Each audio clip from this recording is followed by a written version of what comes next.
In 1882, the entire population of Redemption Hollow, Arizona, simply vanished overnight. 37 families, gone without a trace.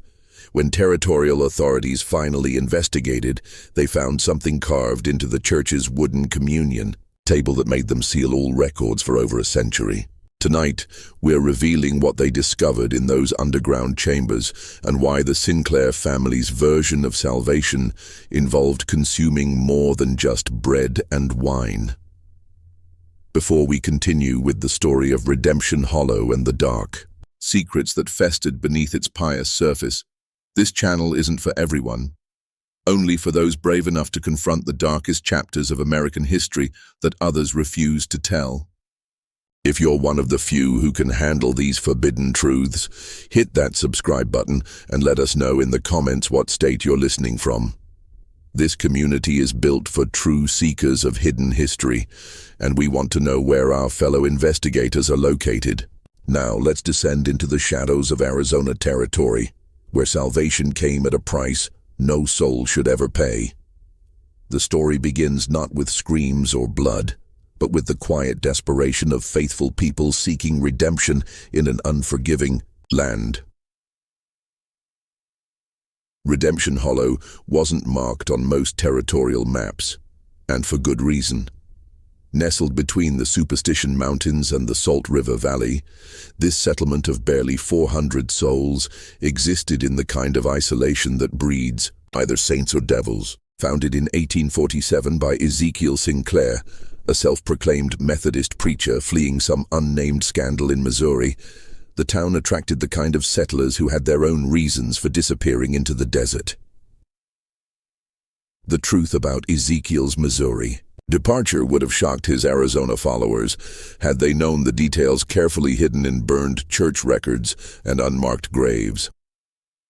Reverend Ezekiel Sinclair had served the Harmony Methodist Church in Independence, Missouri for 70 years before theological differences led to his abrupt resignation. Those differences centered on his interpretation of communion, which had evolved from symbolic remembrance to something far more literal and disturbing. The final incident in Missouri occurred during the harsh winter of 1846, when several members of Ezekiel's congregation went missing during a prolonged blizzard. When their bodies were discovered the following spring, the local sheriff noted unusual markings consistent with deliberate butchery rather than animal predation. Ezekiel's explanation that desperate circumstances had forced faithful Christians to make unthinkable choices for survival satisfied neither civil authorities nor church leadership. His departure for Arizona territory preceded formal charges by mere weeks. The Sinclair family compound dominated Redemption Hollow like a fortress of faith. Built from red sandstone quarried from nearby cliffs, the main church could hold the entire population, while the adjacent family residence sprawled across 3 acres, connected to the church by underground tunnels that Ezekiel claimed were necessary for private spiritual counseling. What the townspeople didn't know was that these tunnels led to chambers carved with meticulous care into the desert bedrock, creating a labyrinth designed for purposes that would make Spanish Inquisition dungeons seem merciful. The construction of these underground facilities began during Redemption Hollow's first winter, when Ezekiel convinced his followers that protection from Apache raids required reinforced shelters beneath the church. Working in shifts to maintain secrecy, teams of men excavated tons of rock and sand, creating chambers connected by narrow passages that could be sealed from the inside. The official purpose was community defense. The actual design facilitated imprisonment, torture, and disposal of human remains with industrial efficiency. Ezekiel's wife, Miriam, bore him 7 children, but it was their eldest son, Jeremiah, who inherited both his father's magnetic presence and his hunger for absolute control. Even as a child, Jeremiah displayed an unsettling combination of intelligence and cruelty, organizing elaborate games among the settlement's children that invariably ended with someone being punished for imaginary transgressions. By adolescence, he'd begun assisting his father with special counseling sessions in the underground chambers, showing an intuitive understanding of psychological manipulation that impressed even Ezekiel.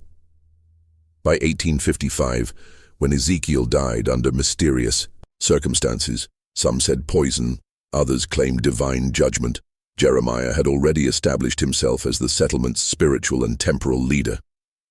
At 26, he possessed the kind of dark charisma that could make murder sound like mercy, backed by an organizational mind that transformed his father's sporadic violence into systematic elimination of threats to Sinclair authority. The population of Redemption Hollow consisted primarily of failed prospectors, widowed homesteaders, and religious refugees from various Eastern denominations. They came seeking gold or God, often settling for survival. The Apache raids of the 1850s had left many families broken, desperate for protection that only the Sinclairs seemed capable of providing. What they received instead was subjugation disguised as salvation, enforced through a combination of economic dependence and carefully orchestrated terror.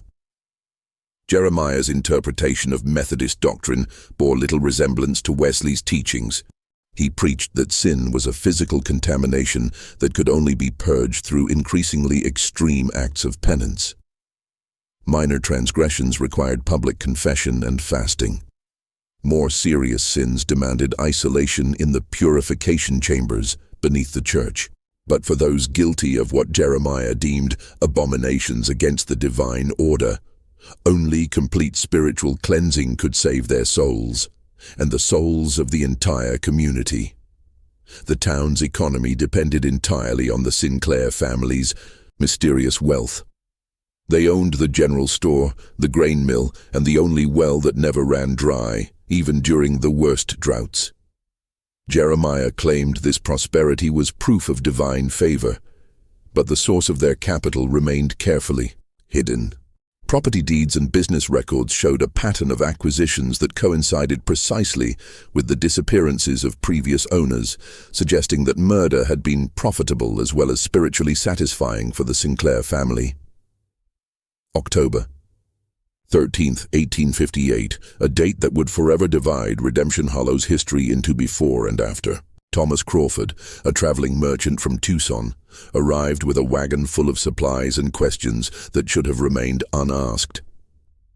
Crawford had been trading throughout the territory for 15 years, and he possessed the kind of practical skepticism that comes from seeing humanity at its worst. He noticed things others missed, and what he noticed in Redemption Hollow filled him with unease. Crawford's practiced eye immediately detected the subtle signs of a community living under systematic oppression. The settlement seemed prosperous enough, but he observed children who flinched when adults spoke too loudly, women who hurried past the church with downcast eyes, and men whose conversations ceased abruptly whenever strangers approached. Most disturbing were the families he'd traded with the previous year, who were nowhere to be found, their homes occupied by nervous newcomers who claimed the previous residents had moved on to better opportunities. The merchant's first mistake was asking direct questions about these missing families. When he inquired about the Pattersons, who'd purchased significant quantities of farming supplies just 6 months earlier, he was told they'd received urgent word of inheritance opportunities in California and departed immediately. The explanation satisfied most listeners, but Crawford noticed that the Patterson children's belongings remained in their former home, including a beloved doll that no 6-year-old girl would abandon willingly. Crawford's second mistake was expressing skepticism about Jeremiah's increasingly elaborate sermons regarding divine judgment and purification. During his 2-day stay, he attended Sunday service and witnessed the preacher deliver a theological discourse that transformed Christian doctrine into something unrecognizable. Jeremiah spoke of communion as literal consumption of sin, of purification through fire and blade, and of the chosen few who were called to cleanse the world through sacred consumption. The Lord commands us to be fishers of men, Jeremiah proclaimed from his pulpit, his voice carrying the hypnotic cadence that held his congregation spellbound. But fishing requires proper preparation of the catch. The contaminated flesh must be purged of sin before it can nourish the righteous. Those who resist this purification endanger not only their own souls, but the spiritual welfare of our entire community. Crawford's final mistake was discovering the narrow cellar door hidden behind the church's altar during an evening when he'd sought shelter from a sudden sandstorm. The merchant had intended merely to wait out the weather in the church vestibule, but his curiosity was aroused by sounds echoing from beneath the building, sounds that resembled human voices raised in distress rather than prayer. What Crawford found in that underground chamber would haunt his final hours and create the first documented evidence of the Sinclairs' true nature. The room was carved directly from the bedrock, its walls lined with iron shackles and peculiar drainage channels that led to a central depression. The floor bore stains that no amount of scrubbing could remove, and the air reeked of something far worse than death. It carried the stench of deliberate desecration, of human dignity systematically destroyed through ritualized torture. The chamber contained implements that belonged in no Christian facility, restraining devices designed to hold struggling victims, cutting tools arranged with surgical precision, and collection vessels positioned to capture fluids from suspended bodies. Carved into the stone walls were biblical verses, but twisted to justify unspeakable acts. Take, eat, this is my body, and he that eateth my flesh and drinketh my blood dwelleth in me. But it was the wooden table at the chamber's center that revealed the full horror of Redemption Hollow's secret. Carved into its surface were 31 names, each accompanied by a date and a single word: cleansed. The most recent entry, dated just 2 weeks prior, belonged to the Patterson family. All 4 members, including their 6-year-old daughter Sarah, whose doll still sat on her former bedroom windowsill. Crawford's discovery lasted perhaps 10 minutes before Jeremiah's voice echoed through the chamber like thunder from a vengeful God. "Brother Crawford, you seem to have lost your way." The preacher emerged from the shadows with 3 other men, Marcus Samuel and church deacon William Hayes, their faces bearing the kind of calm that accompanies absolute certainty. "But perhaps this is divine providence. Perhaps your soul too requires cleansing."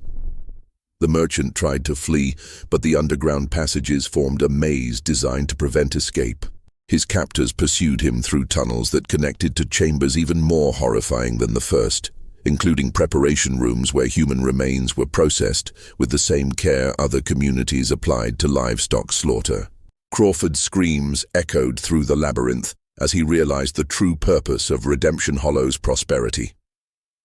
The Sinclairs had created an efficient system for murdering travelers and transforming their deaths into both spiritual justification and economic profit.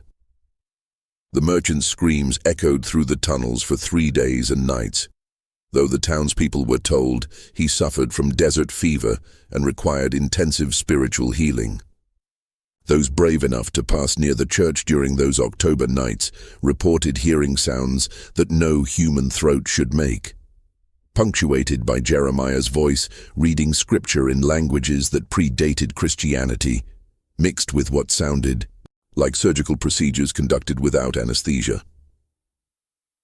On the 4th morning, Jeremiah announced that Brother Crawford had achieved complete spiritual purification and departed for California, carrying letters of introduction to fellow believers. His wagon and horses were seen leaving town just after dawn, driven by a figure bundled against the morning chill. But Sarah Mackenzie, whose insomnia had her watching from her kitchen window, swore the driver's movements seemed wrong somehow. Too stiff, too deliberate, like a marionette controlled by unseen strings. Crawford's departure marked the beginning of a new phase in Redemption Hollow's descent into darkness. What had been occasional disappearances became a monthly ritual, timed with the lunar cycle and justified by increasingly elaborate theological explanations that turned murder into sacrament and cannibalism into communion with the divine. Years following Crawford's spiritual departure saw Redemption Hollow transform from a struggling frontier settlement into something that existed beyond the reach of territorial law or Christian conscience. Jeremiah's power grew with each missing soul, his sermons evolving into mesmerizing displays of theological manipulation that convinced his followers they were participants in divine justice rather than witnesses to systematic murder.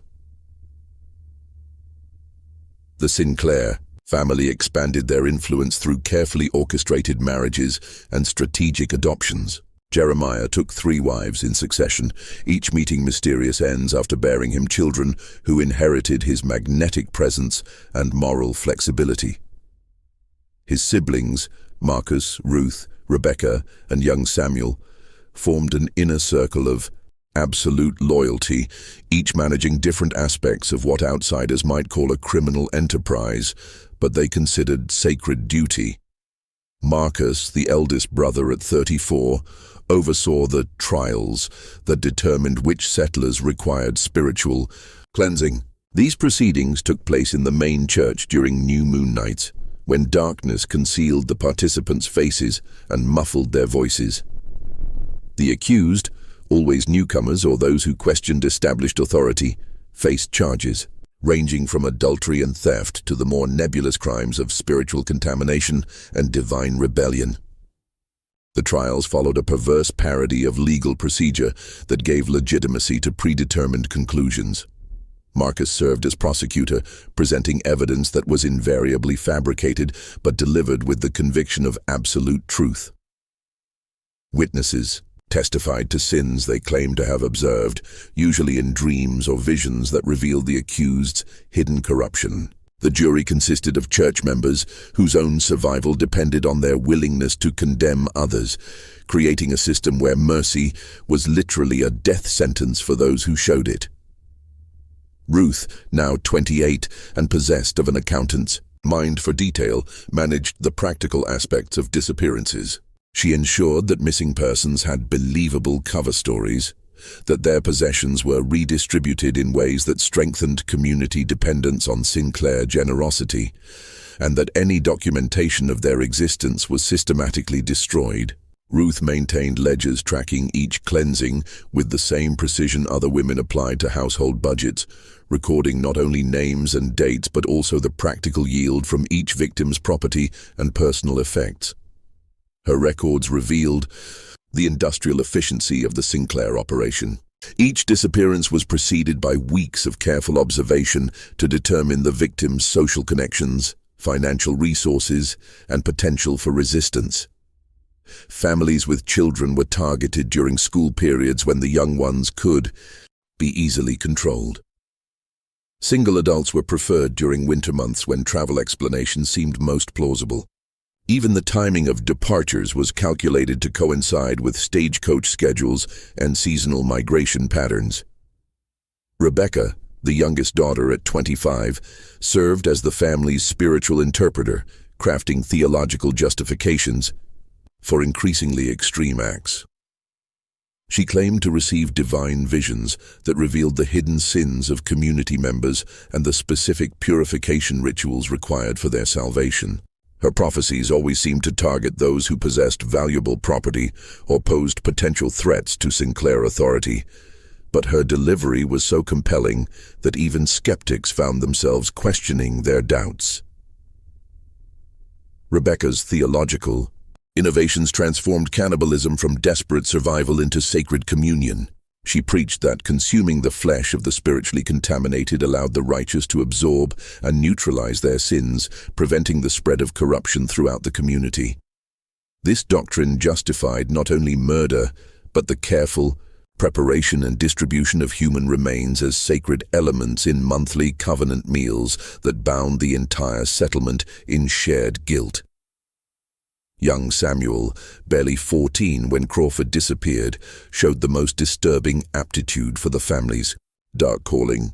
While his older siblings managed the logistics of murder, Samuel displayed an intuitive understanding of psychological manipulation that allowed him to identify potential victims weeks before formal accusations began. He possessed his father's charisma without the pretense of moral struggle, embracing evil with the pure enthusiasm of youth, uncorrupted by conscience or doubt. Samuel's specialty was recruiting children into the family's inner circle through a combination of bribery, threats, and careful grooming that normalized violence as divine service. He organized youth activities that included mock trials and punishment ceremonies, teaching the settlement's children to view suffering as necessary purification and to report suspicious behavior among their own families. By 1865, Samuel commanded a network of juvenile informants who provided detailed intelligence about every household in Redemption Hollow. The underground chambers beneath the church expanded during this period, creating a labyrinth of purification rooms designed for different types of spiritual cleansing. Some chambers contained only shackles and drainage channels for traditional interrogation and execution. Others held more specialized equipment for extracting confessions or prolonging suffering in the name of thorough soul cleansing. The newest additions included preparation facilities where human remains were processed for consumption, equipped with cutting tables, preservation equipment, and cooking facilities that would have impressed professional butchers. But it was the Covenant chamber that revealed the full extent of Redemption Hollow's corruption. Here, the Sinclairs practiced their most blasphemous innovation: the transformation of murder victims into communion elements for their monthly covenant meals. What began as symbolic cannibalism evolved into literal consumption, justified by twisted interpretations of Christ's sacrifice and the need for complete spiritual unity among the faithful. The monthly covenant meals became elaborate ceremonies that combined religious ritual with community feast. Jeremiah would begin with sermons explaining the theological necessity of consuming sin through the flesh of the contaminated, while Ruth supervised the preparation of sacred elements in the underground kitchens. Rebecca led prayers of gratitude for the souls whose sacrifice enabled the community's purification, and Samuel organized the younger participants to ensure their enthusiastic participation. The territorial authorities received occasional reports about missing persons in the Redemption Hollow area, but these investigations invariably concluded with the same findings. People moved frequently in frontier Arizona, record-keeping was poor, and Apache raids accounted for many disappearances. The Sinclairs' careful documentation of each victim's departure and their generous contributions to territorial officials ensured that deeper inquiries were politely discouraged. By 1870, Redemption Hollow had achieved an equilibrium of terror that satisfied both the Sinclairs' appetites and the community's need for survival. The settlement prospered economically. Its population remained stable through carefully managed recruitment, and its reputation as a model Christian community attracted positive attention from territorial officials who valued any success story in the challenging Arizona frontier. By 1876, Redemption Hollow had achieved a reputation throughout Arizona territory as a model Christian community where crime was unknown and prosperity blessed the righteous. Travelers praised the settlement's hospitality and the Sinclair family's charitable work among struggling pioneers. What they didn't realize was that this paradise had been built on a foundation of carefully concealed bones and sustained by the systematic elimination of anyone who threatened its dark equilibrium. The catalyst for change arrived in the form of Margaret Riley, a 24-year-old schoolteacher from Boston whose Eastern education and independent spirit marked her as dangerous from the moment she stepped off the stagecoach. Margaret had come west following her fiancé's death in Disappearances, a mining accident, seeking to rebuild her life through service to frontier children. Her references were impeccable, her demeanor modest and devout, and her savings sufficient to make her self-sufficient. qualities that made her both valuable and threatening to the Sinclair hierarchy. Jeremiah, now 53 and bearing the bloated confidence of a man who'd never faced consequences for his actions, initially viewed Margaret as an opportunity rather than a threat. Her Eastern refinement and educational credentials would enhance Redemption Hollow's reputation, while her obvious vulnerability as a single woman in dangerous territory would ensure her dependence on his protection. What he failed to recognize was the steel beneath her proper Victorian exterior and the analytical mind hidden behind her gentle demeanor. Margaret's first weeks in Redemption Hollow passed without incident. She established her school in the church's upper room, taught reading and arithmetic to 37 children, and attended Sunday services with appropriate reverence. But her training in rational inquiry and her natural empathy for suffering made her notice discrepancies that long-time residents had learned to ignore. The children spoke of missing playmates with a matter-of-fact acceptance that chilled her. When she asked about the Morrison boy, who'd apparently vanished the previous spring, her students explained that he'd been called home to Jesus during a special purification ceremony.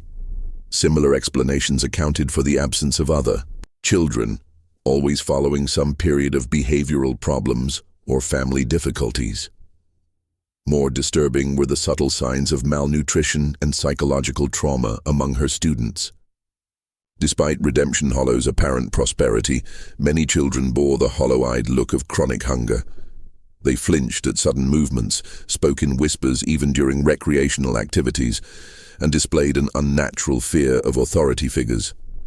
Several bore poorly healed injuries that suggested systematic abuse disguised as religious discipline.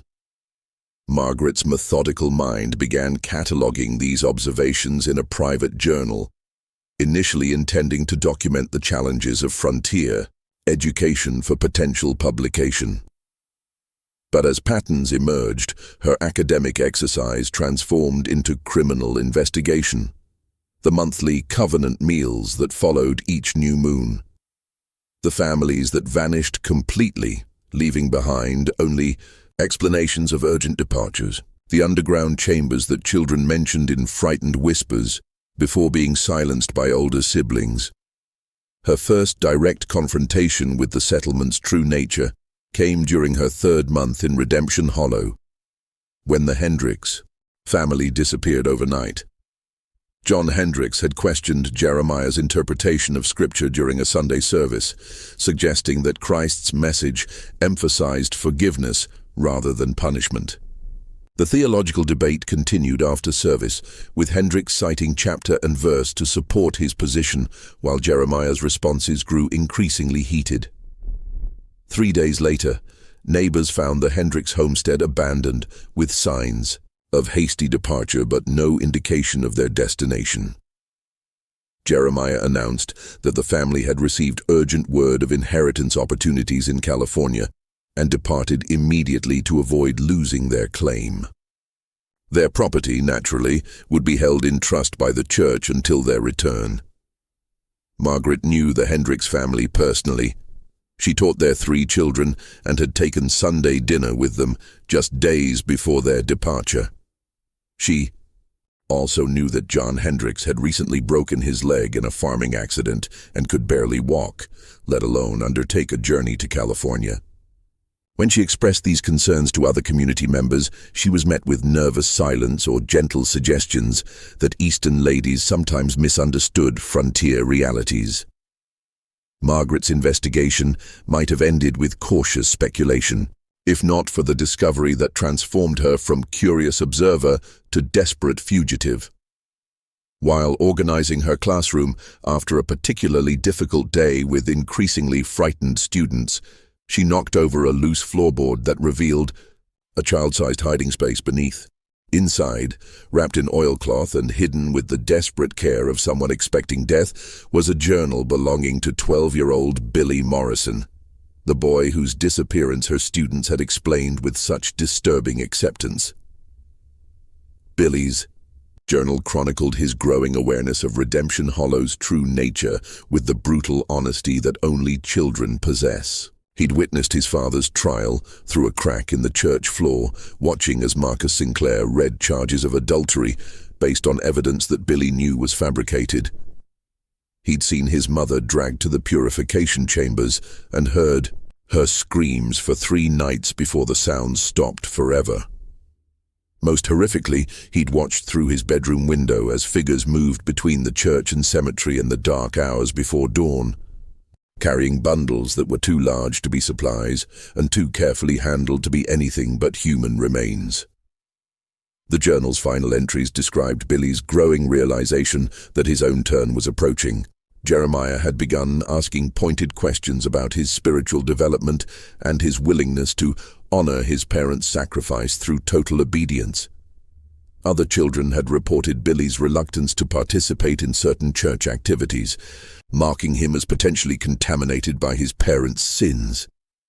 His last entry, dated the night before his disappearance, contained a desperate plea.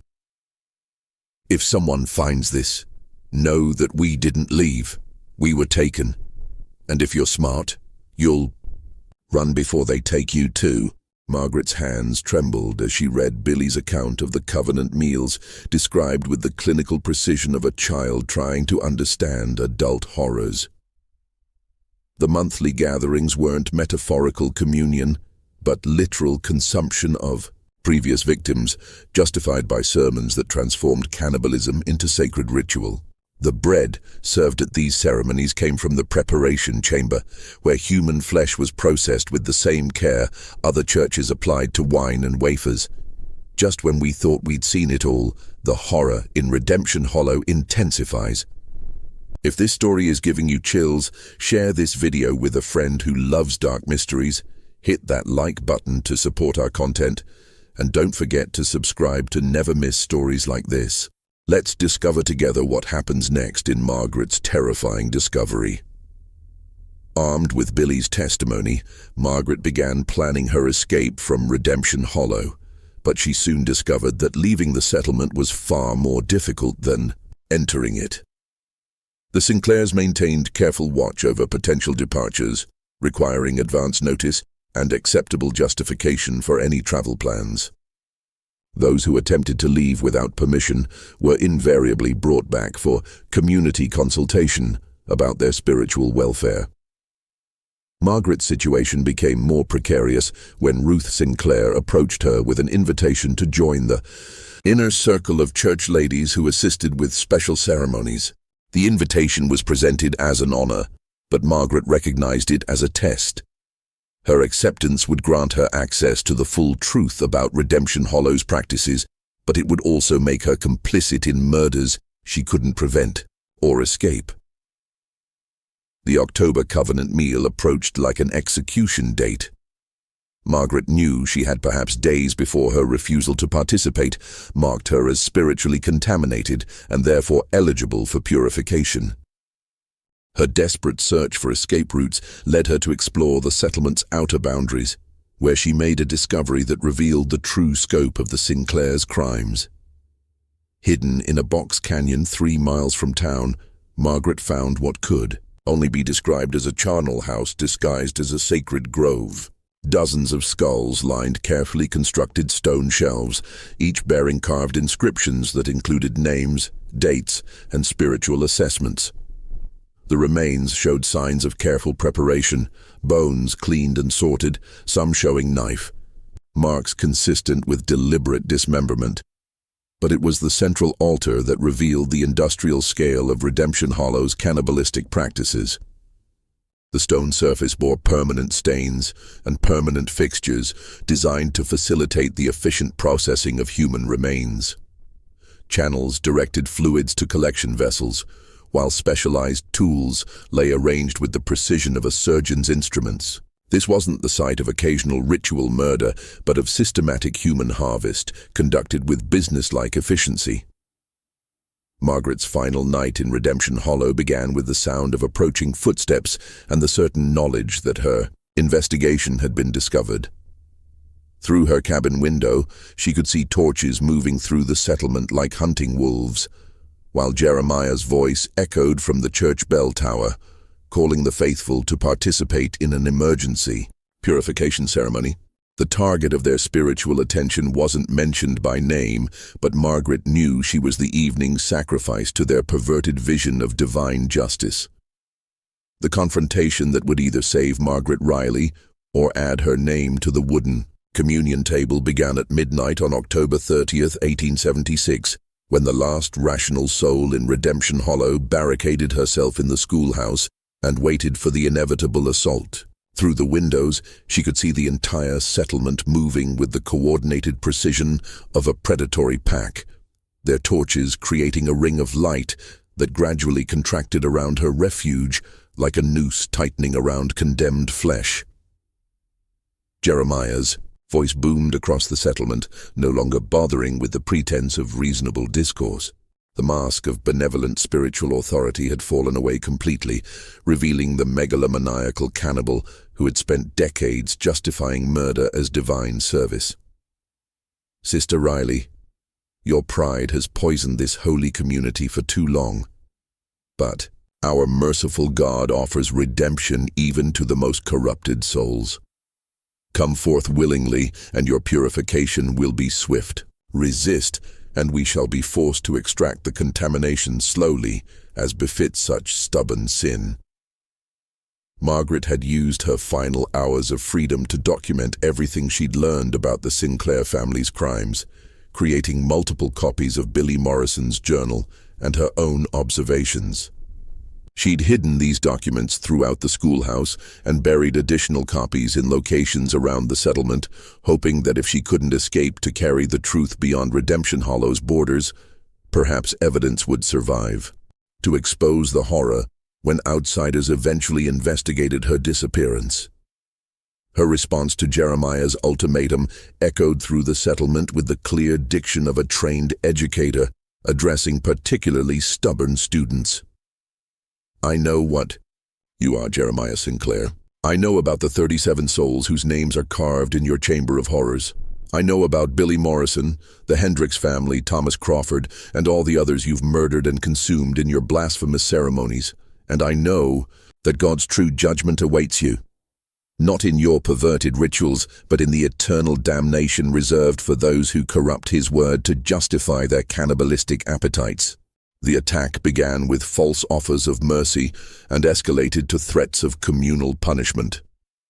Marcus Sinclair announced through a speaking trumpet that Margaret's refusal to submit was endangering the spiritual welfare of the entire settlement, particularly the children under her care. If she continued to resist, the purification ceremony would expand to include any students who might have been contaminated by her Eastern corruptions and rebellious questioning of established spiritual authority. You hear that, Miss Riley? Samuel Sinclair's young voice carried a chilling enthusiasm that made his threats even more disturbing. Little Emma Patterson is standing right here beside me, and she's crying because she's afraid you've made her soul dirty with your wicked thoughts. Don't you think she deserves to be cleaned properly? We could start with her if you prefer. Children purify so much faster than stubborn adults. This threat broke Margaret's resolve to remain passive. She'd spent 3 months watching the systematic destruction of innocence in Redemption Hollow, documenting crimes that would horrify civilized society while feeling powerless to prevent them. But the prospect of children suffering for her defiance transformed fear into fury. And she decided that if death was inevitable, she would at least force the Sinclairs to reveal their true nature before witnesses who might survive to testify. Margaret's reply cut through the night air like a blade of righteous judgment. You want to talk about contamination, Jeremiah? Let's discuss the real source of corruption in this settlement. Tell your followers about Missouri. Tell them about the church members you butchered during that blizzard. Tell them about your father's first taste of human flesh and how it awakened, an appetite that's been growing ever since. Tell them how you've convinced them to become cannibals by calling murder purification and cannibalism communion. The theological challenge struck Jeremiah like a physical blow, not because it threatened his power, but because it exposed the fundamental contradiction at the heart of his delusion. For nearly 30 years, he'd convinced himself that cannibalistic murder represented divine service, that consuming the flesh of the innocent purified his own corrupted soul. Margaret's words forced him to confront the possibility that his entire adult life had been dedicated to serving evil while believing he served God. His response revealed the madness that lurked beneath his charismatic exterior, the complete moral inversion that allowed him to see murder as mercy and cannibalism as communion. "You dare invoke God's name, you Eastern whore.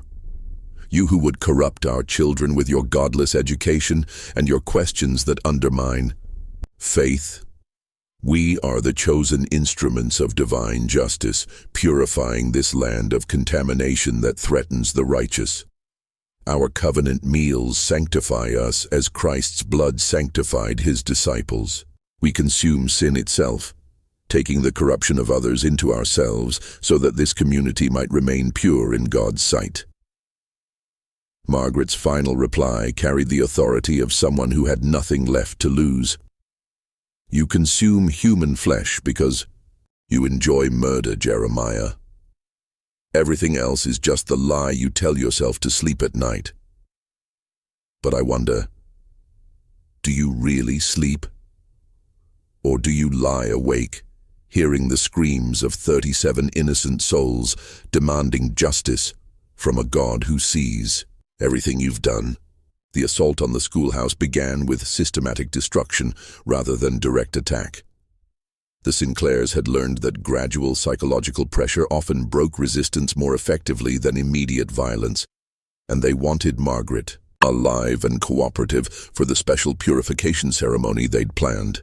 They set fire to Margaret's personal belongings outside the windows, destroyed the school supplies she'd brought from Boston, and began killing livestock within her sight, while describing in explicit detail what they planned to do to her body once she surrendered. Ruth Sinclair's voice joined the psychological torture with the cold precision of an accountant calculating assets. "We've already prepared the purification chamber for you, Margaret. The restraints are sized specifically for your delicate Eastern frame, and we've sharpened the knives to ensure clean cuts. Your meat will feed this community for weeks, and your bones will join the others in our sacred grove. Your sacrifice will nourish the righteous and cleanse your corrupted soul." But Margaret had spent her final hours preparing more than written testimony. Her Eastern education included practical skills that frontier communities rarely expected in refined ladies, including knowledge of chemistry acquired through her father's medical practice. The lamp oil and cleaning supplies in the schoolhouse, combined with materials from her science demonstration kit, provided everything needed to create weapons more dangerous than anything the Sinclairs expected from a Boston schoolteacher. The explosion that shattered the October night transformed Redemption Hollow's careful choreography of terror into chaos. Margaret's improvised bomb destroyed the church's bell tower and set fire to the wooden sections of the main building, while the sound of the blast carried for miles across the desert, alerting distant settlements that something catastrophic had occurred in their peaceful neighbor community. In the confusion of flame and smoke, Margaret escaped through a basement window she'd prepared earlier, carrying her documentation and heading for the hidden canyon, where she knew territorial authorities would eventually find evidence of the Sinclairs' crimes. The gunshot that caught her in the shoulder came from Samuel Sinclair, who'd anticipated her escape route with the intuitive cunning that made him the most dangerous member of his family. But the wound wasn't enough to stop her desperate flight toward the evidence cache that would expose Redemption Hollow's secrets to the outside world. The territorial marshal who arrived 3 days later found Redemption Hollow in a state of organized abandonment rather than destroyed chaos. Marshal William Hayes, no relation to the settlement's deacon of the same name, had been summoned by reports of explosions and fires visible from neighboring communities. But what he discovered challenged his 20 years of experience in territorial law enforcement. Most of the settlement's buildings remained intact, but the population had vanished as completely as the families the Sinclairs had systematically murdered over 3 decades. Only Margaret Riley remained, found unconscious near the schoolhouse, with severe burns and a bullet wound that had barely missed her heart. Her survival was miraculous, but her testimony was initially dismissed as delirium brought on by trauma and blood loss. The story she told of systematic cannibalism disguised as religious ceremony, of underground chambers designed for torture and murder, of an entire community complicit in decades of ritualized consumption of human flesh, seemed too horrific for rational consideration. But Margaret's detailed documentation, hidden throughout the settlement and in the canyon charnel house, provided physical evidence that corroborated her account with disturbing precision. The underground chambers contained not only torture equipment and murder weapons, but also meticulous records documenting 37 confirmed killings over a span of 18 years. The Sinclairs had maintained ledgers tracking each victim's spiritual contamination, purification requirements, and ultimate disposition with the cold precision of a slaughterhouse accounting system.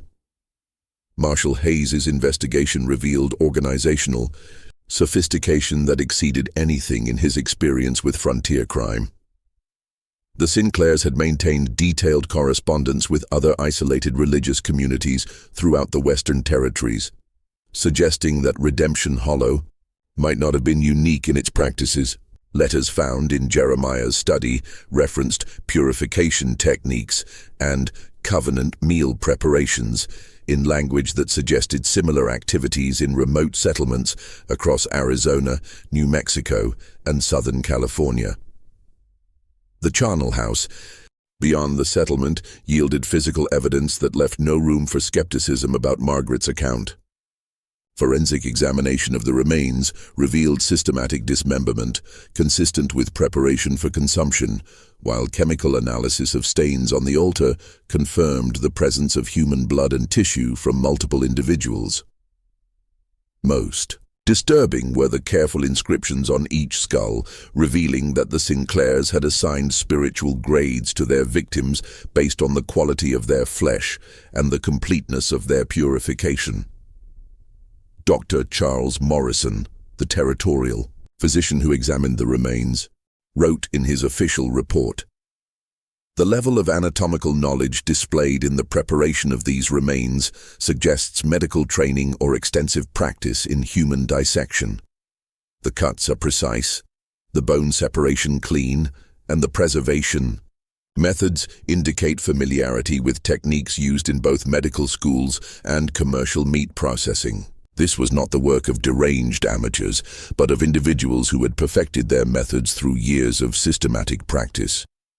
But the true horror of Redemption Hollow lay not in the physical evidence of murder and cannibalism, but in the psychological documentation the Sinclairs had maintained. Their private journals revealed the gradual transformation of a struggling frontier preacher into a cannibalistic cult leader, tracking Jeremiah's descent from biblical literalism through theological innovation to complete moral inversion. Each entry showed him becoming more convinced that his crimes represented divine service, that consuming human flesh purified his soul and protected his community from spiritual contamination. Rebecca Sinclair's theological writings were particularly disturbing, containing detailed justifications for cannibalism that drew from ancient pagan traditions, medieval heretical texts, and twisted interpretations of Christian communion. Her work revealed extensive research into historical precedents for ritualized cannibalism, suggesting that the Sinclairs had deliberately sought out and adapted practices from cultures that viewed human consumption as sacred duty rather than criminal act. The fate of the Sinclair family themselves remained one of the investigation's most troubling mysteries. Despite extensive searches throughout Arizona Territory and neighboring regions, none of the primary conspirators were ever located or identified among the dead. Some investigators believed they died in the schoolhouse explosion and resulting fires, their bodies consumed in the conflagration they'd helped create. Others suggested they'd escaped to Mexico or California under assumed identities, possibly joining other isolated communities where their practices could continue without interference. The most disturbing theory, supported by Margaret's testimony about their final conversations and the correspondence found in their papers, was that they'd retreated deeper into the desert to establish a new settlement where their practices could continue without the complications of territorial oversight. Several reports from Apache scouts described abandoned mining camps that showed signs of recent occupation and disturbing modifications to existing structures, including underground chambers similar to those found in Redemption Hollow. Marshall Hayes tracked these leads for months, but the vastness of the territory and the Sinclairs' apparent skill at concealment made capture impossible. His final report concluded, "The Sinclair family has demonstrated an ability to establish and maintain a criminal enterprise of unprecedented sophistication and horror. Their escape suggests advanced planning and resources that exceed typical frontier capabilities. All territorial authorities should be alert for similar patterns of settlement establishment, community isolation, and suspicious disappearances that might indicate the re-establishment of their practices elsewhere." Margaret Riley survived her injuries, but never fully recovered from her experiences in Redemption Hollow. The physical wounds healed within months, but the psychological trauma of witnessing systematic cannibalism disguised as religious worship haunted her for the remainder of her life. She returned to Boston, where she spent decades working with charitable organizations dedicated to protecting children from religious abuse and helping law enforcement agencies recognize the warning signs of cultic manipulation. Her detailed account of the Sinclair family's crimes became a confidential document within territorial and later federal law enforcement, cited in training materials about cult behavior and used to identify similar patterns in other isolated communities. The case file remained classified for over 50 years, released only after researchers studying religious extremism in the American West petitioned for access to historical documents that might help understand the psychological mechanisms that enable systematic atrocity within religious communities. The settlement of Redemption Hollow was officially disbanded, its buildings left to decay in the desert heat, while its land was declared unsuitable for development. Local Apache tribes, who had always avoided the area claiming it was haunted by angry spirits, continued to warn travelers away from the abandoned buildings. Their oral traditions, passed down through generations, spoke of white settlers who had offended the natural order by consuming their own kind and whose corruption lingered in the very soil. Several attempts were made over the following decades to resettle the area, but none succeeded for more than a few months. Families reported persistent nightmares, children refused to sleep alone, and livestock exhibited unusual behavior that suggested ongoing environmental contamination. By 1890, even the most desperate homesteaders avoided the region, and territorial maps began omitting Redemption Hollow from official surveys. This mystery shows us how isolation and absolute power can transform faith into fanaticism and sanctuary into slaughterhouse. The Sinclair family's crimes weren't the result of sudden madness, but of gradual moral corruption, justified by increasingly twisted interpretations of divine will. Their ability to maintain their practices for decades while presenting a facade of Christian respectability demonstrates the dangerous potential of religious authority when combined with geographical isolation and community dependence. What do you think of this story? Do you believe everything was revealed, or do you think there are still secrets buried in the Arizona desert? Leave your comment below. If you enjoyed this tale and want more horror stories like this, subscribe, hit the notification bell, and share with someone who loves mysteries. See you in the next video. Modern investigators have occasionally attempted to locate the ruins of Redemption Hollow, drawn by Margaret Riley's detailed geographical descriptions and the prospect of uncovering additional evidence about the Sinclair crimes. But the desert has a way of reclaiming abandoned places, and shifting sands have buried most traces of the settlement beneath decades of accumulated silence. Perhaps it's better that way. Some secrets are too dangerous to disturb, and some hungers are too terrible to risk awakening again.